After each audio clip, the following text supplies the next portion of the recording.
Hey guys, it's the Max here. This is the second episode of my 10-part sniping series that I'm going to be coming out with. This second episode is going to be mostly about awareness. Now, when I say mostly, of course, there's going to be other little nitty-gritty things in here, but it's mostly going to be about awareness. Now, when I say awareness, I'm not just talking about, when you're aiming down your scope and you pop out every once in a while to make sure that no shotgunners are around you, but it's making sure that when you're around and when you're in a very hot spot area, you're right in the middle of the action, like when I aggressively snipe and everything in trials. It's making sure that you can properly handle enemies, that you're not just rushing in, that you're not aiming at the right place. It's also knowing where the enemies are, and awareness is just not about that. But I'm going to give you 3 tips right here that'll improve your sniping and make sure that you actually get the sniper kills. This episode is not going to be about getting the sniper kills, but that you can get the sniper kills, that you aren't killed before, or you don't get yourself into a situation that you're going to lose all the time.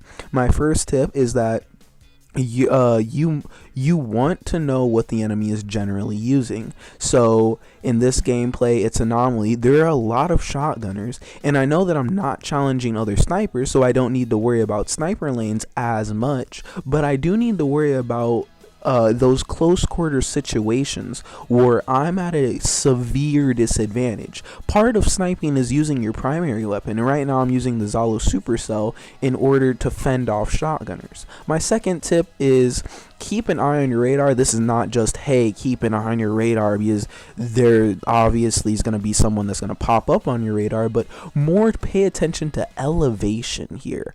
This is going to be the clip that I'm going to be showing you, but pay attention to elevation. Your radar tells you where the enemy is, and it says they're a level different than you, but like elevation wise, but you need to make sure that you're paying attention to this. Most people just think, oh, I'm gonna go around the corner, and you saw in my last tips and tricks video on how to slay, I use my vertical space with that shotgun. Now, before I give you the third tip, this is the clip that I wanted to show you. Now I'm coming into the room, me and my teammates are pushing. Yeah, these are all randoms, and I push up. Okay, I get myself into this situation, but I see there's 1, 2, 3 people there. I'm looking at my radar, I'm crouching in the back.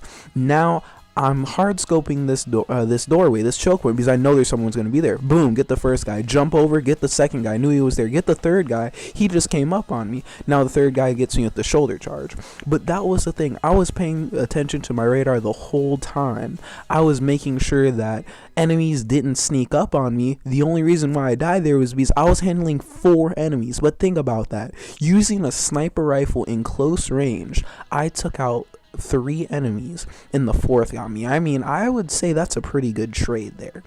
Thank you very much for listening. This has been the Max. I hope I improved your gameplay as an overall whole. Thank you very much. Have a nice day. I was looking over the video and I forgot to include the third tip in this tips and tricks video. I wanted to just say the third tip was to know your subclass abilities.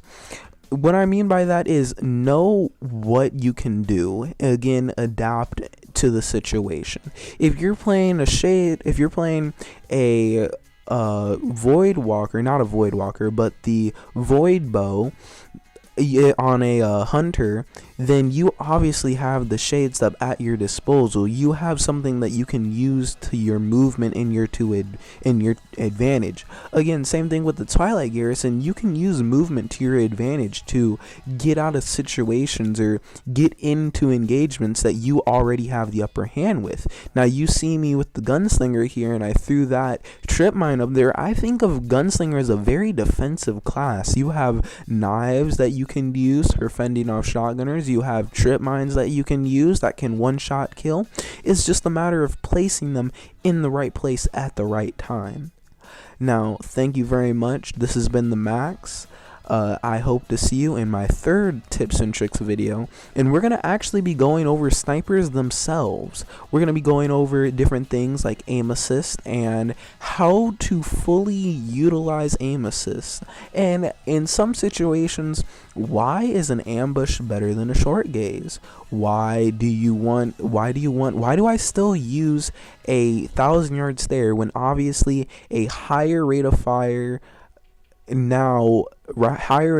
sniper rifle now res snipes? Well, I generally use it to snipe out supers like storm trance, but I mean going more in depth on the statistics of sniper rifles and how to use that to your advantage. Thank you very much. You have been listening to The Max. I hope to see you guys again soon.